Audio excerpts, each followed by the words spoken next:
बिस्मिल्लाहिर्रहमानिर्रहीम अस्सलाम वालेकुम। आज दोस्तों के नाल एक बड़े खुशगवार मुकाम ते असीं मौजूद हाँ। ते बहुत ही प्यारा माहौल है, बड़ी ग्रीनरी, बड़ा जबरदस्त माहौल है, तो बड़ा चंगा लग्या। ते परिंदियां नूं बोलदियां होया कुछ गल्लां याद आ गईयां ते मैं चाहना तुहाडे दोस्तां दे नाल शेयर कीतियां जान। कहंदा वेख ओ बंदिया आसमानां ते उड़दे परिंदे, जरा वेख ते सही की कहंदे ने। वेख ओ बंदिया आसमानां ते उड़दे परिंदे, जरा वेख ते सही की कहंदे ने। ना ओ करदे रिज़्क ज़ख़ीरा, ना ओ भुखे मरदे ने। कदे किसे ने उड़दे पंछी भुखे मरदे वेखे ने। ओ बंदे ही करदे रिज़्क ज़ख़ीरा, बंदे ही भुखे मरदे ने।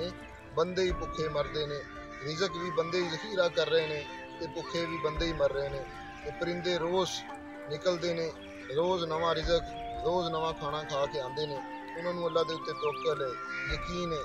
ਤਾਂ ਜੇ ਅਸੀਂ ਆਪਣੇ ਉੱਤੇ ਯਕੀਨ ਕਰ ਲਈਏ, ਅਸੀਂ ਅੱਲਾ ਤੇ ਯਕੀਨ ਕਰ ਲਈਏ ਤੇ ਅੱਲਾ ਸਾਨੂੰ ਵੀ ਬਹੁਤ ਜ਼ਿਆਦਾ ਰਿਜ਼ਕ ਦੇਗਾ।